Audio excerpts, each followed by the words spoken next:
Hello, Irene. How are you doing? And anybody else who's listening, it's lovely to see you all.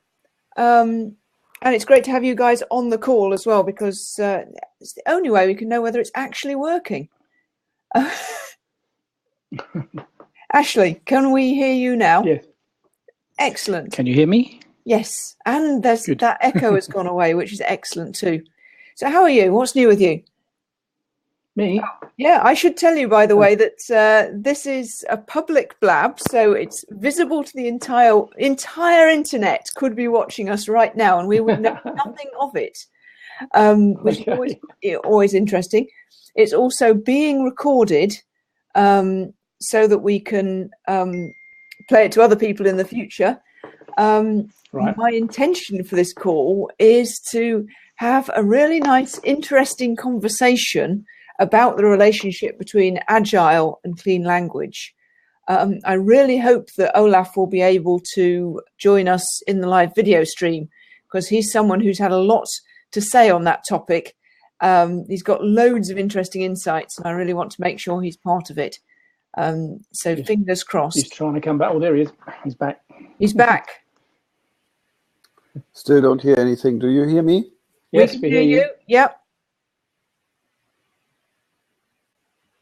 But you're not hearing us. Oh, that's frustrating.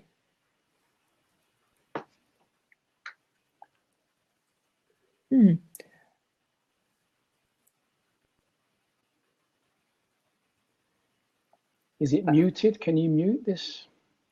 I don't think you can mute the output.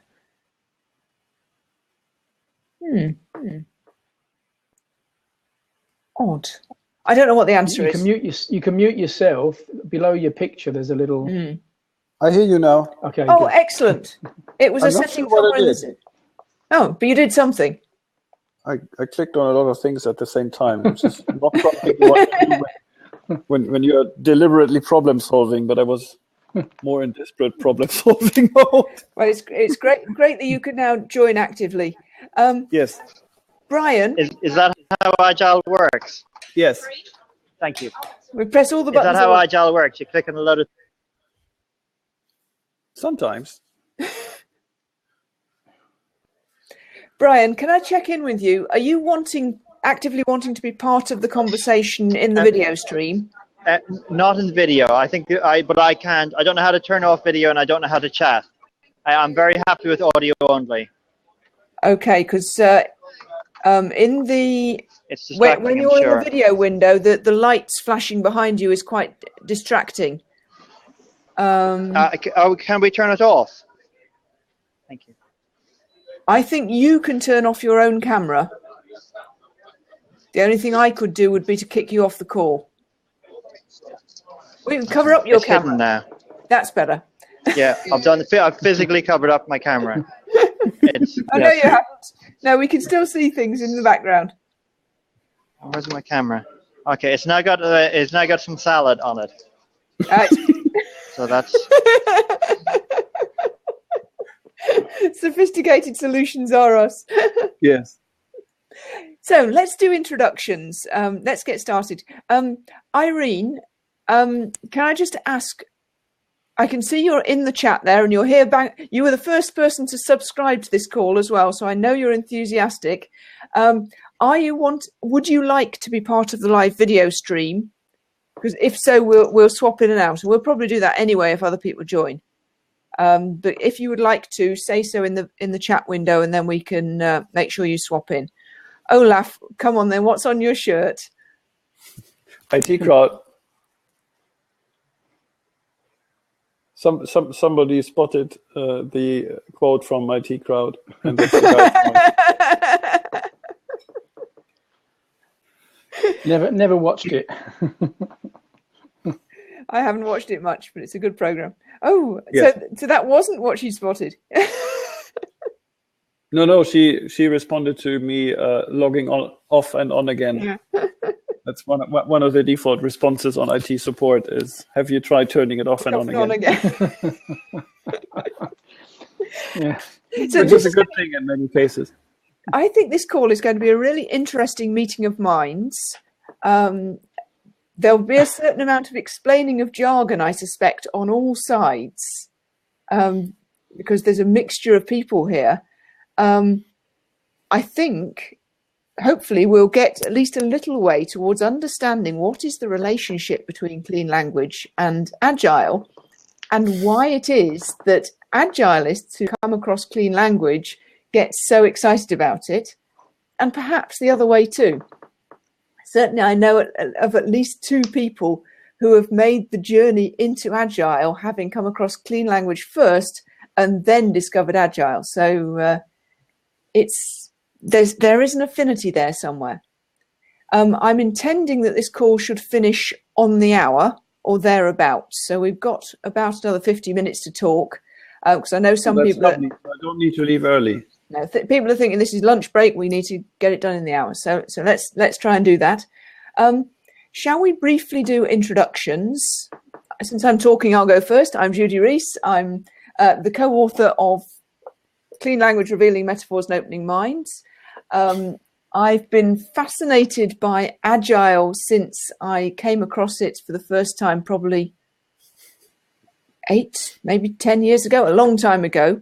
I had, even more years ago, I'd done a certain amount of training in IT project management based on the Prince2 and the waterfall model.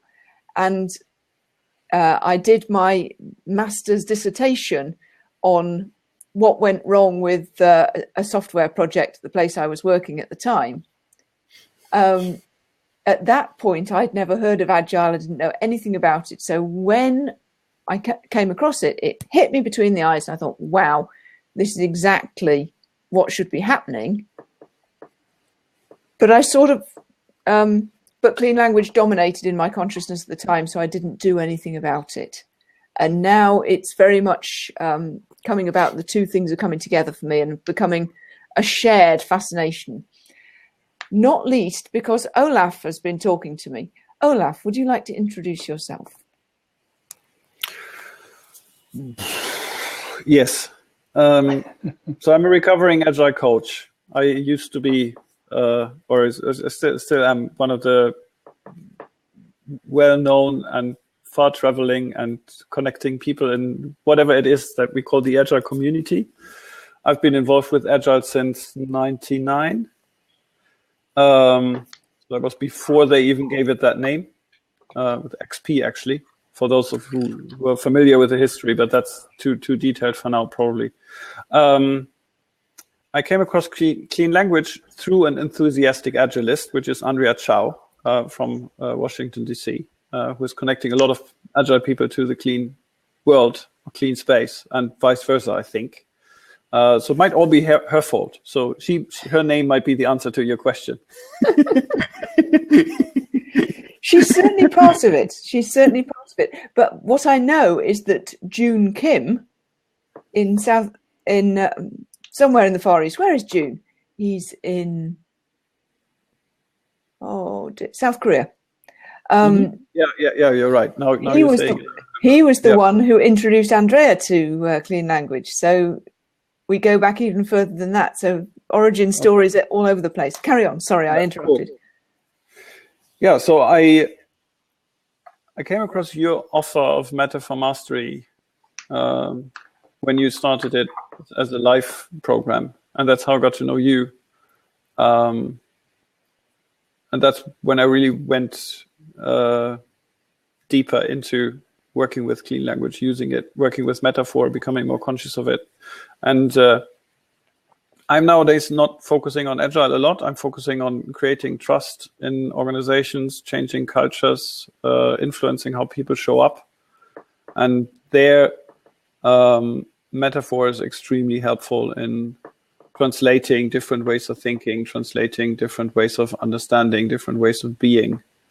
And I think that's also part of the attraction that clean language has for Agile people, because that's what we do. We create bridges between silos. We overcome boundaries that have been limiting the way people work and think and relate. And yeah, that's what I'm passionate about. That's why I like Agile, although I don't like to focus on processes and IT. That's why I don't keep myself in that corner anymore.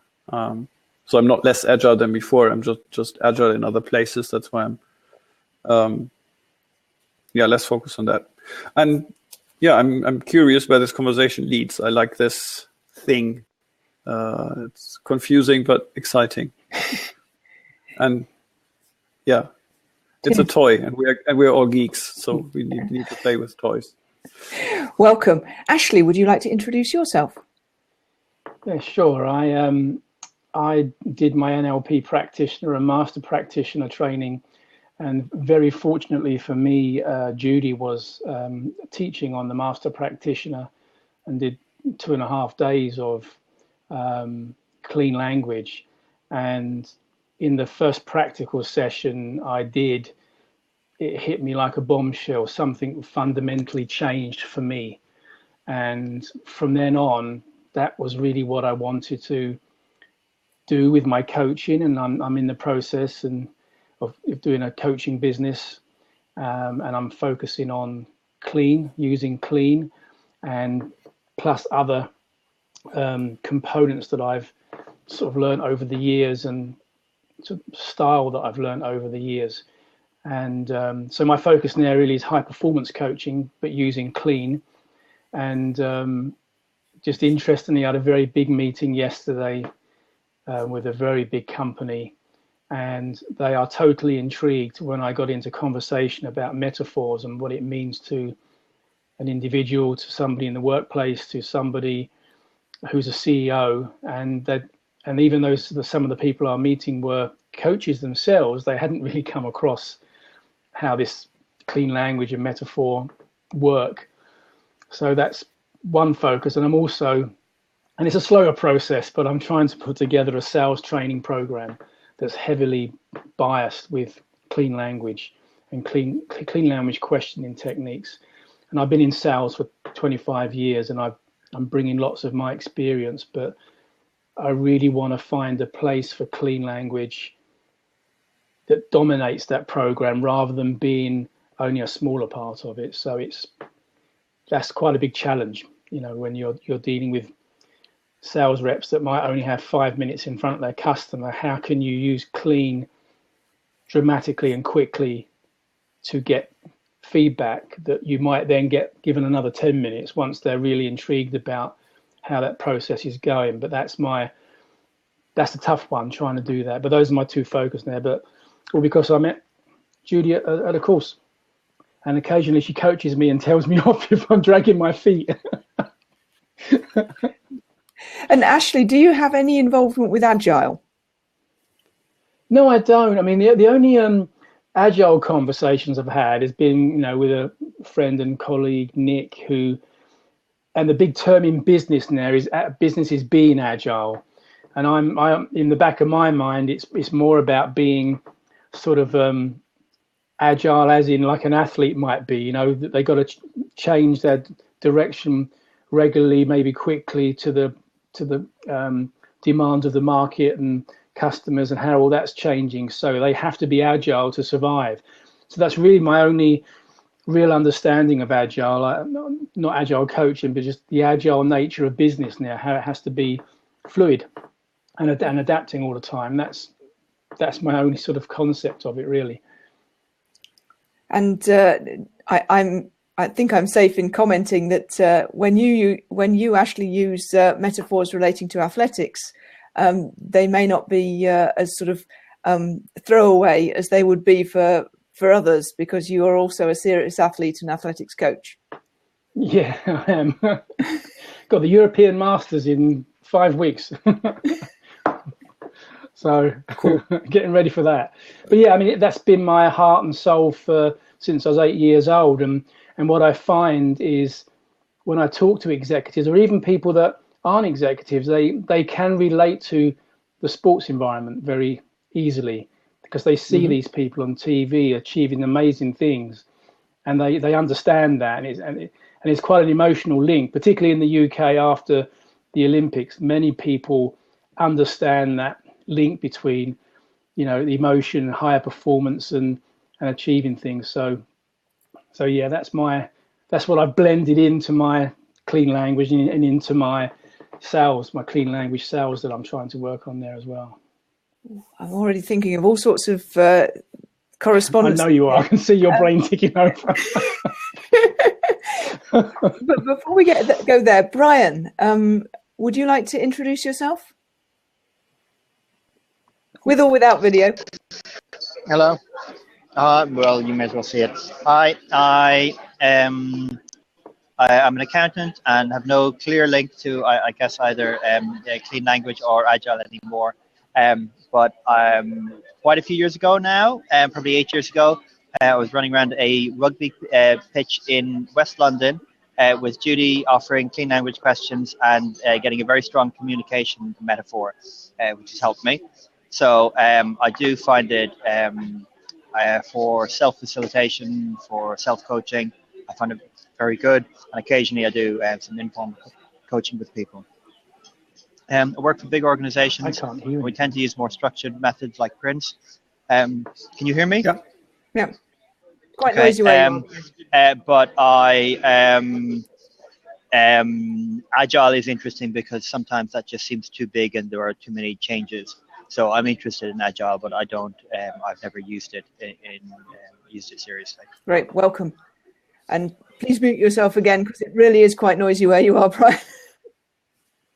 Actually, I couldn't hear Brian at all, actually, there, but I can hear all you guys, so I'm not sure. It seems, that's interesting.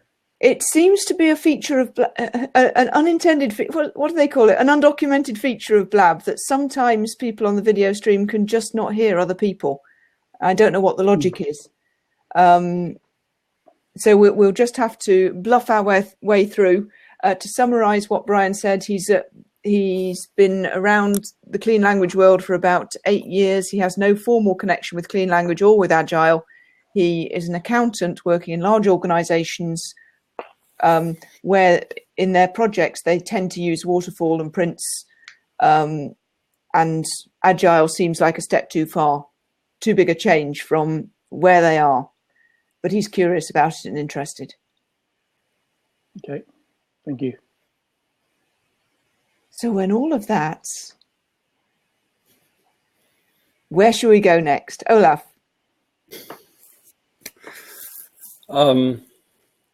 Good question. So maybe we look at the click, like what makes Agilists and clean people click. I think there's there are two things that I can immediately come up with. One is, as far as I can see, a very great coherence in values, a great deal of respect for humanity, a great deal of respect for human potential, for creating an environment where human beings can perform well. So there's an intention that is similar and a value system that is similar. So they are not. They tend to be in agreement about the way they see the world, I think. Mm-hmm. A more practical thing is that, at least for the one direction, why Agilists like me are interested in clean language, is the ability to increase understanding between human beings, especially when they come from a different background, especially when they have maybe conflicting positions within an organization, or when they have conflicting interests within organizations, like a client and a supplier, or business IT, or for those of you, if you're not in IT people have lots of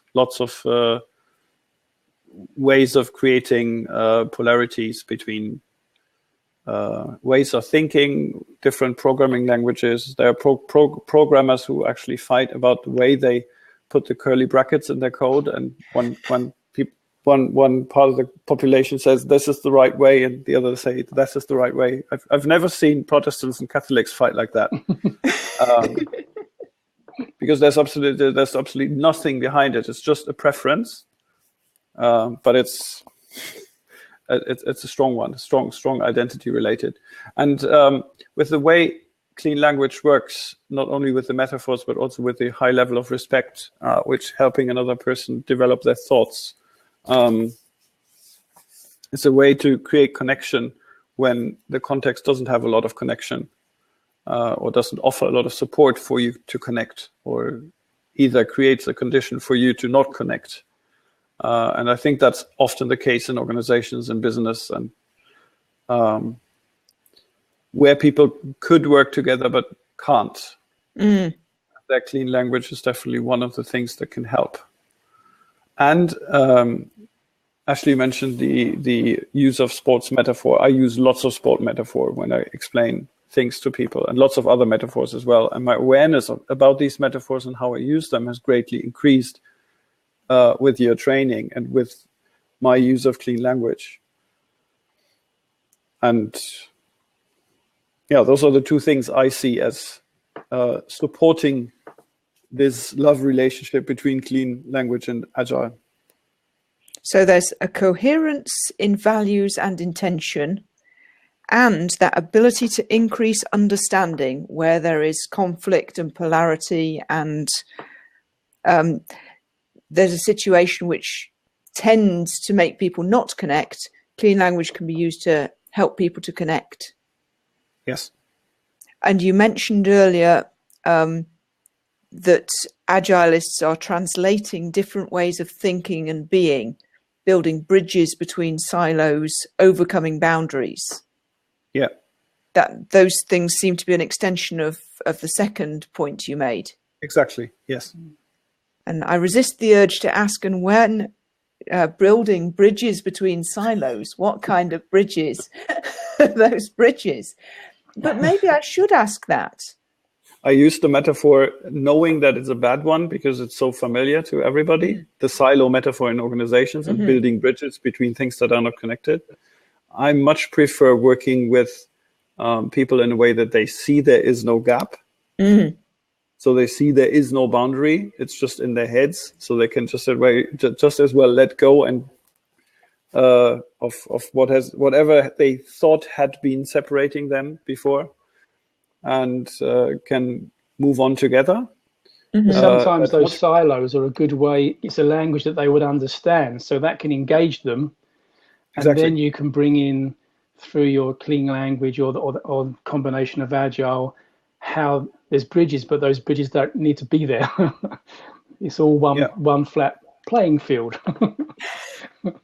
But I suppose that's a good point. I think this insight that I just mentioned could be one that people can easily have when you guide them using clean language. And I was going that there actually is no gap that needs bridging. Yeah. Irene, who I believe is also an agile coach, unless I've misunderstood that, Irene is saying in the chat window, for me, it's a swing bridge. It takes efforts to cross, but it is well worth it. And I think that's interesting because it relates to what I was about to say around this metaphor of silos and building bridges. It's just because there isn't really a silo doesn't mean it doesn't feel like there's a silo. Yes. Just because we don't really need a bridge doesn't mean it doesn't feel like we need a bridge.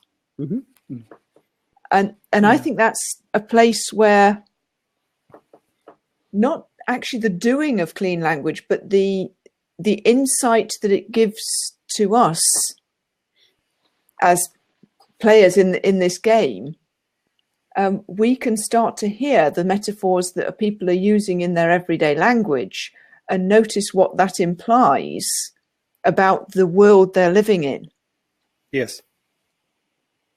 If they're saying there are too many silos, at one level they are meaning there are too many silos. Not that the silos are too silo-y, but that there are too many of them. And therefore there need to be lots of bridges, one assumes. Whereas in the real world, there are no silos. It's just a metaphor, but it's a very compelling metaphor. It's a very permanent metaphor that people experience. Pervasive and permanent, as they say. Yeah, it's one that we use in the healthcare industry a lot, particularly in the UK with the NHS, because I've represented companies with fantastic innovative products that will save the hospital money. But for example, the operating theatre budget have to buy the product, but another silo in the hospital saves money because the patients are out 3 days earlier, so they don't have to pay 3 more days of bed costs, you know. So, and the argument always is, well, I'm not going to buy that because I don't get a saving. They get a saving. And so a lot of selling now in the healthcare industry has become more going upwards and starting some of those conversations at almost the CEO level and saying, look, you've got this budget silo, that budget silo, that budget silo. Can you make a decision to bring this in as a hospital benefit and make sure that there's compensations on both sides, so the theatre get more budget to buy it and the benefit comes off the other one, but they don't get such a bigger budget to run their part of. So it's a word that's in everyone's head in my industry. And I can imagine, you know, Olaf, you're right, they aren't there, but they are there. And how do you overcome that thought process that these silos actually have very thick walls too? You know, they can't be changed, but they can be changed. So trying to explore that metaphor and say, well, trying to get change in that, can it be, you know, a see-through silo where osmosis can go between the silos or something? I'm just thinking off the top of my head, but that's the mindset I'm trying to train people on when I have reps that I'm working with, is you've got to go higher up to make those silos either disappear or become transparent or translucent. I think there are lots of interesting correspondences between the world of software development and the world of sales, actually. But to pull the subject back to the whole agile clean language thing, it struck me, I was thinking ahead for this call, and well, you know, if God forbid I was left here talking on my own for an hour, what kind of things would I theorize about the relationship? And one of the things that seems to me to have a similarity, and Olaf, for you possibly it sits within that coherence in values piece, but I think it's a behavior piece, which is the iteration, the try it and see, the let's explore, let's try it, let's find outness that both of the two approaches share. Yes. I think that's a third one. What would you label it? Experimentation mindset or experimentation approach. Because that definitely fits within the agile way of thinking about things. Absolutely, yeah. So we don't know. We need to figure out and find out on the way. We start the journey with minimal knowledge. So as soon as we know enough to start, we go ahead and we learn on the way. And we only step forward when we know more, but we also know that we can't wait until we know everything before we start going. And we know that in clean language, that's the only way we can start. We start wherever we start, and we ask another question. Yes. Yeah. And now I find myself drawn back to the question of sales. And actually, I think I know enough about Ashley's sales approach that he would start wherever he starts and ask another question. Yeah, absolutely. Absolutely. Because, you know, in the old days, people say, well, go on the internet, study your customer, your surgeon. What do they do? What don't they do? And the problem is that reps were going in with all these preconceived ideas and almost going in and just doing a pitch about the product because they felt they knew all the answers, but you really don't. And so nowadays you really do have to start at the start. And I think you gain more respect from your client by going back to that basics and starting with an initial question about, you know, how do they run their business? You know, and now a great question to ask is, you know, when you're doing surgery at your best, you know, it's like what? You know, and I think that can be, it's a question I want to ask a couple of my surgeons now, because I know what they'll say. It's fluid. You know, there's people handed instruments, you know, the bleeper machines, from the Monty Python film, the bleep bleep in the background, and everything's kind of, it's like a dance around this operating table when it's going absolutely perfect. And so that's what they always want to have. And so you need to ask questions about what things might come into that will affect that. And that's where you're hoping that you can then start to funnel down to, well, our product can actually keep that flow. You know, so there's not so many instrument changes. It's more, so all those things come from questions. And when you get the answer, it's, you go on, you kind of drill down a little bit more. So in sales, I think the questioning, the clean language questions are, well, then what happens next? And when this and when that and when that, then what happens? And I've done that all my life through sales and not knowing that I was kind of doing clean because to me that made logical sense. I wanted to find the bit where they have the problem that we can solve or a solution for them. Mm-hmm. So yes, it's I don't know much about Agile, but if that's the sort of thing Agile does, is get that path, then I think there's a lot of similarities with the sales process.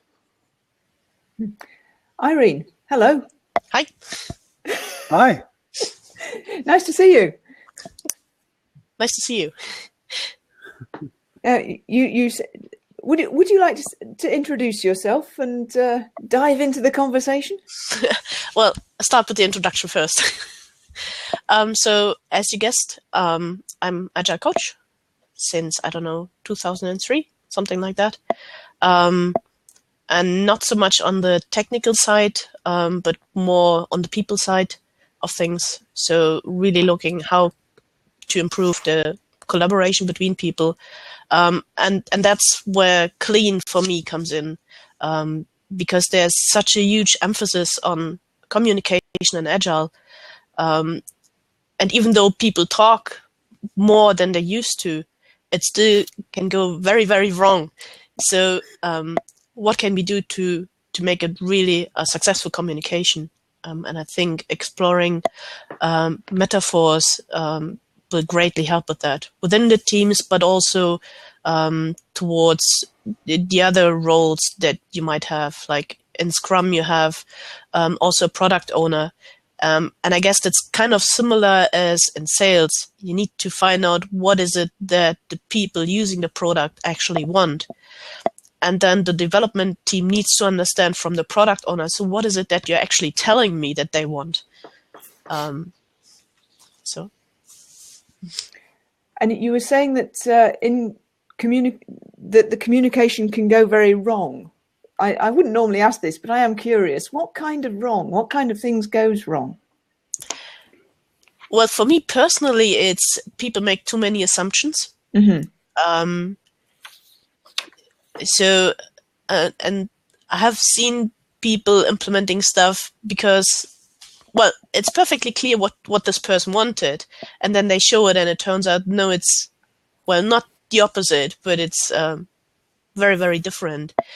Or it's like, it says, well, it needs to be failure safe, like a form where you enter stuff. And we had a colleague who would really, really try very hard to prevent any possible failure of that form. And of course, this feature became way too expensive, and it's not expensive in implementing it, but also expensive in maintaining it because it's so complicated. There was so much logic between the different fields, and it's not necessarily what the customer wanted. The customer wanted, okay, make sure if I say it's a name, it's a name. It doesn't need to have any numbers in it. Simple stuff like that. He didn't want any sophisticated logic in the fields. So I think that's one part of the wrong. And the other part is, especially as we become, or as we move away from collocated to teams that are spread over several cities or even several countries, the culture part starts to hit the teams, where, well, some cultures don't talk about specific things. So we had Indian colleague, and he was brilliant. He was really, really good at his job, and we wanted him to make decisions. And he said, well, I'd rather not. I will make you suggestions and I will give my recommendation, but I'm just not feeling comfortable making a decision. And this is stuff that he told us, like, after working together for several months. And it took us half a year to find out that the developer team that we had in India, they followed our meetings over, some sort of Skype, but they couldn't understand a single word we are saying because of the weak line. And they didn't tell us just because it was in their culture. They were not allowed to tell us, but they were supposed to be in that meeting. And all these sorts of things, if you can create a way of making people comfortable with each other, I think we can prevent a lot of this. But this requires a deeper understanding of the people who are actually on the team. Mm-hmm. And you said somewhere that you are using it for helping groups to collaborate, and that's what intrigued me into this Metaphor Mastery course. Mm-hmm. And we haven't done enough in the course itself so far about working with groups. So I'm almost certainly, I've decided, I think, to do something about how do we get this working with groups and distributed groups in particular. Because I think that piece about, well, how do you create a way to make people comfortable with each other? How do you develop that deep understanding between people? I think is a place where Clean can go in and work really, really effectively, really, really quickly. The book, if people haven't already read it, to have a quick look at is this one, From Contempt to Curiosity by Caitlin Walker. Now, Caitlin's area is not IT. It's almost deliberately not IT. She's not a fan of IT at all. But her area is working with groups, particularly groups face-to-face. And she's been using Clean Language to what she calls systemic modeling. But to me, it's just about the individuals in a team to really get to know each other properly and well, and to develop the skills and the trust to work together more effectively. And I tell the story about how when I first got involved in Clean Language, people said, you can't do Clean Language except face-to-face.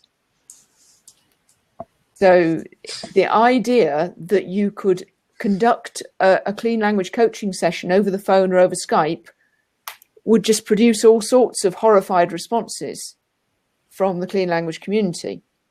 That's another parallel. People used to say that Agile doesn't work when you're not in the same room. Yeah, but now they say it's got to. Well, there's still a debate, but yes. And certainly when you do Clean Language or teach Clean Language remotely and you're not in the same room, it's not the same. But that's not to say it's not effective. And it does look to me as if there are relatively few ways available to really get teams, so let's say from Germany to India, to really get to know each other properly when they can't meet. I was speaking at a conference in Berlin late last year, and I met a guy, it was Distributed Agile Teams, it was called, and we met a guy there who he led the half of the team that was in Germany, and every 2 weeks, either they would fly to the Czech Republic or the team from the Czech Republic would fly to Germany. Every 2 weeks, the whole team would meet for 24 hours. That's, can you imagine the cost of doing that? Mm-hmm. And, most organizations that I know of wouldn't even consider it. They won't even considering allowing the whole team to come together once a year for team development, let alone every 2 weeks. So it seems to me that Clean Language can fit into this place rather neatly. Yes. I mean, to finish the story about the Clean Language and doing it over the phone, doing it remotely, first we started doing a teleclass over telephone conference to introduce people to Clean Language. Then later we were coaching people over the phone. Later we were teaching over the phone. Nowadays, you guys, because you've all been my students over video conference, know that learning clean language over video conference is absolutely, well, it just feels like the way it's done. Yes. But lots of people don't do that. I can't imagine doing it face to face. How would that ever work? Oh, how interesting. Yes, I suppose. Why would you think so? But we Olaf, you and I have had the experience of doing a piece face to face because we were in somebody else's workshop and delivered a thing there. But that was fun. Absolutely. But I think if you would sell it as a 2-day workshop, it would just be too intense, and you wouldn't take as much away as you can do with those 1.5 hour pieces. Interesting. Absolutely true. I can't hear anything that Irene's saying, unfortunately. Shame. You guys are nodding away again. Yeah.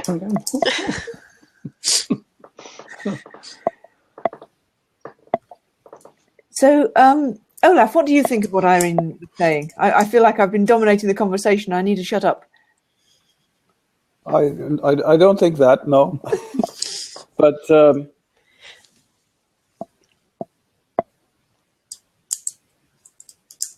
I agree that this bridging, I'm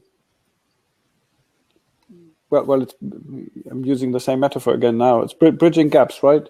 We were talking about silos before, and now we're talking about team members who are not in the same room or country. Clean language has a way of connecting people in a very quick, effective way, and it gives them a lot of freedom in how they want to connect. I think that's one of the key things. So a lot of team building stuff that I've done is kind of betting on the fact that people will join something they are to some extent not really comfortable with, and then go through it, and that experience will get them closer to each other because they've all been a bit vulnerable and they've all shown up, and that's nice. But clean language gives the person doing the thinking the option to answer every question with no. When they hear, like, is there anything else about something, they can say no. And if they don't want to come up with a metaphor, they don't. If they say, what is it like when you're cooking at your best? Then they say, it's cooking at my best. And it's really nice of you to care, but I don't care to tell you anymore. And especially since in software, we're dealing with a lot of nerds who like that kind of game, who don't like talking about personal stuff. A lot of them like the kind of regularity of the phrases, because that is like a game. And some of them like stories, and a lot of them like stories and metaphors, and they like words, right? Software is kind of also, apart from creating something that runs on a machine, it's also a kind of writing, right? It's a kind of putting words together so that they make sense. And so I think there is an affinity between people who are interested in clean language, coming from that kind of wanting to understand human beings, wanting to connect human beings, and people interested in language, interested in such processes and regulations, and that's what makes it so helpful, is my understanding. I haven't done any work with groups, but my perception is if you've got a group of people that you're trying to get closer together and get them to work more like a team and to discuss more things together, even if you had just the lazy Jedi questions, it's a format that everyone can follow, and those people who aren't so confident to ask questions or be in public, they know they've only got to ask 2 questions, and that way you can actually encourage a dialogue between people who are more confident, less confident, sort of more used to speaking in public or less used to speaking in public. My perception is that you would get a much more dialogue from something like that when using clean? Exactly my experience. It takes 2 minutes to explain with the lazy Jedi questions, and then you give people a go. When you're working at your best, you're like, what? You put them into pairs, and after 10 minutes, they're all like, wow. Yeah. And that's great. And if they then start sharing these metaphors, if they start thinking about when our team is working at its best, that's like what they're exploring that level, and they see all these differences, and they see it's usually a lot of fun. The only thing you need to do as a facilitator is to stop them from wanting to agree. So yes, we are a football team. No, we are not a fish swarm. They are just metaphors. You can be both at the same time. And that's what's good about Caitlin's book. She goes through some real examples of big teams and university teams and business. And, you know, to me, it came across being very brave to go into those environments, and then going around the rooms asking like 2 or 3 clean language and going to the next person and then coming back. It must take a lot of management from the facilitator to keep all those. It's almost like juggling, doing the spinning the plates that you're going back to spin the next one. So another metaphor. I think particularly when you're working with people like coaches and facilitators who have done, you know, the classic metaphor activity for any group is always, let's see how quickly we can get to a shared metaphor. Mm-hmm. And what that does is generate groupthink. It doesn't actually allow for any diversity to be expressed or explored. So when one of the things that Caitlin goes into organizations to do is effectively diversity training. So how do we be with the fact that we are in fact all different? Yes. Without having to constantly make ourselves the same. It excites me, all that stuff. Yeah, it's so important because we want to have creative tension, right? We all agree we will never get anything new, right? Only from the tension between the disagreement and holding that disagreement in an elegant way. That is where the new stuff comes from. Which makes me ask another question, which we've talked quite a lot about. What are the relationships? What are the connections between clean and agile? What are the differences? What are the divergences?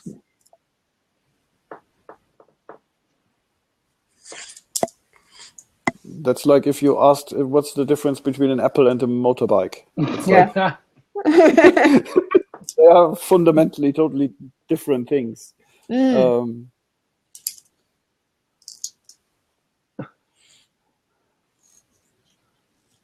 And the next thing that's different is that clean language is a really concise, it's a codified method.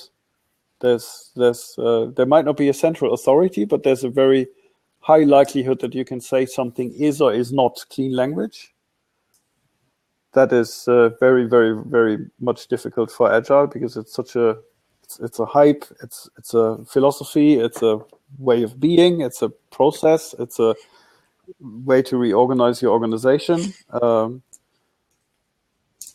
Beautiful quotes coming back to the is or is not clean language. A friend of mine from Australia has said every time somebody says that is not agile, a fairy dies. Which is one of my favorite. I put that in most of my talks now because I hate these conversations. It's like agile is just a way of improvement while always keeping the people in focus first and upmost. That's just it. And there's a lot practical about it. So there are a lot of practices that work and a lot of things that have been put into this basket. They don't all come from it. So there are a lot of practices that have been in existence before and that are now labeled agile. There are also a lot of good things that have been in existence before and that are now labeled not agile, and as such they are discouraged or people are discouraged from doing them, and that's not always helpful.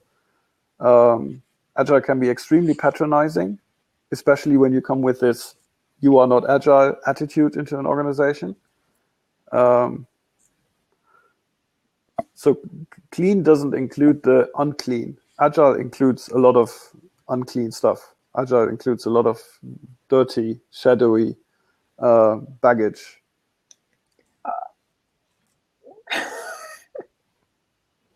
That depends whom you ask, Olaf. So Irene, say more about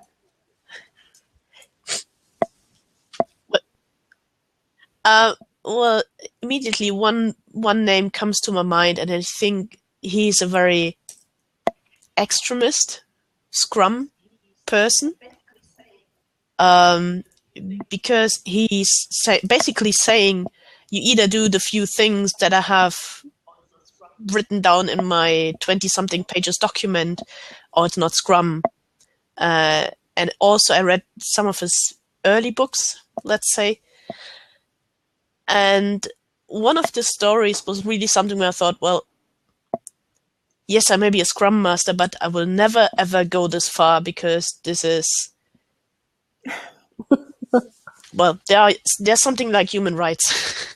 and the story was basically saying that some important person went on vacation, and the team was stuck, so they needed some piece of information from that person, and basically the Scrum Master hunted this person down.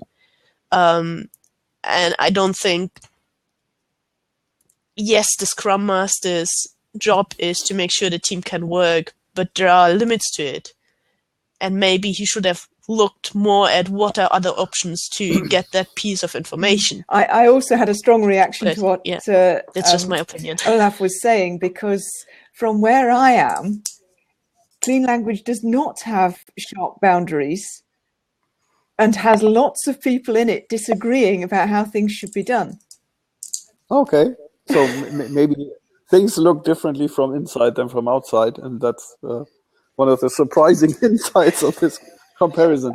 I couldn't hear Irene. Judy, can you just brief summarize what she said? Sorry, Irene, can't hear you. This is very frustrating, and we're running out of time. That a particular person involved in the Scrum world says, if it's not in my 20-page document, it's not Scrum. And if you're not doing everything that's in this document, it's not Scrum. Is that a reasonable summary? Yeah, so a lot of people in the Agile and the Clean world are dogmatic. That's a similarity.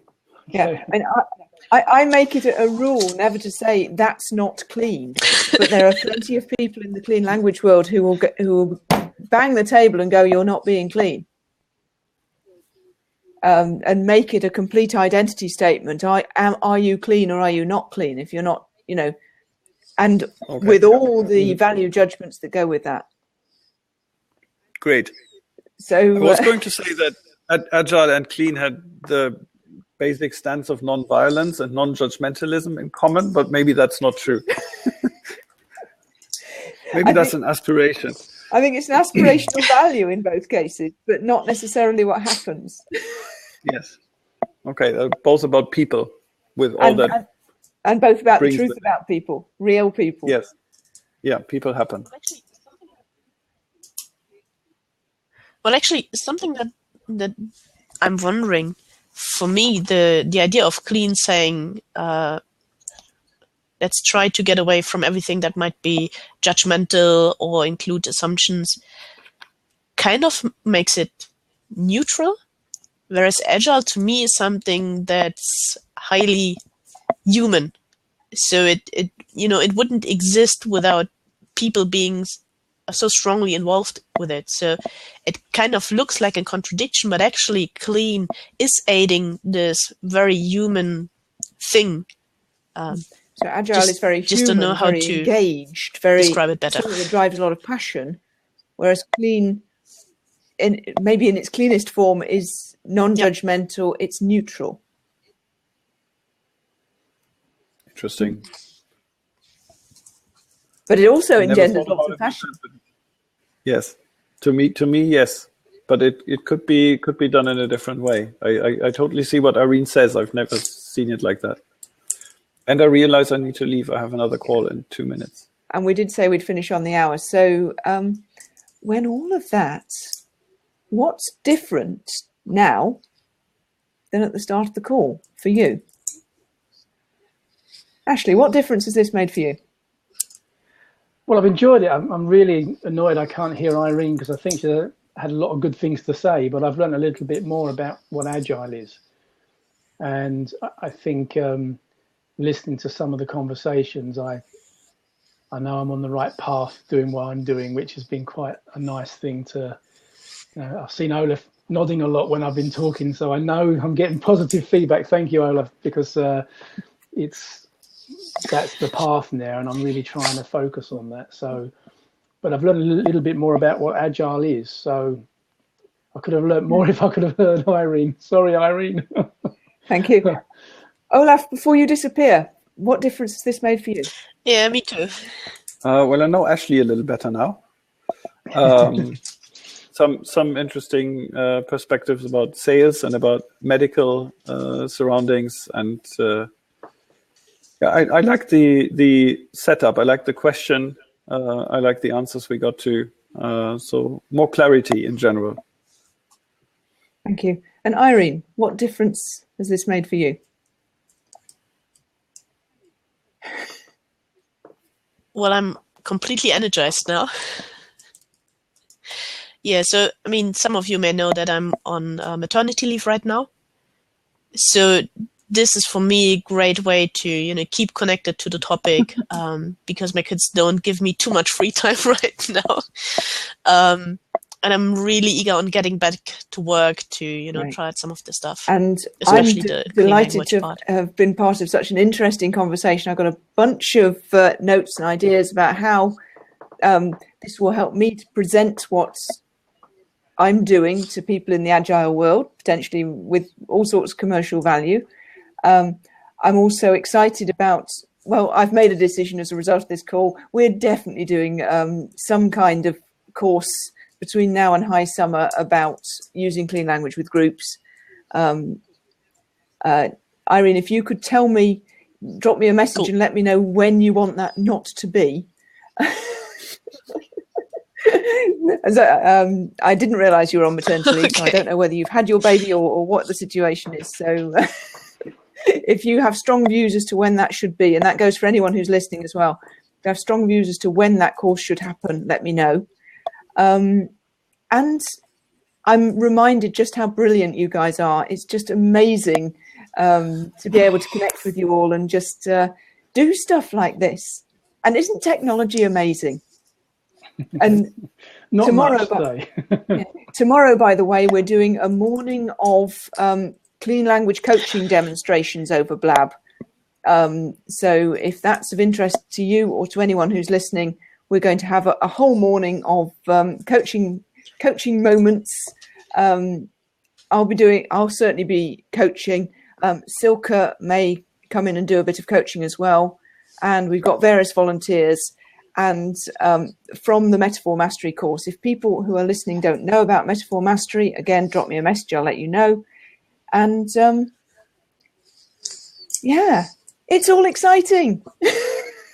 Absolutely. See you soon. Yeah. Yes, 9 o'clock Thanks, tomorrow morning. Judy. Yeah. Judy, 9 o'clock are you UK time to the tomorrow 9 a.m. morning.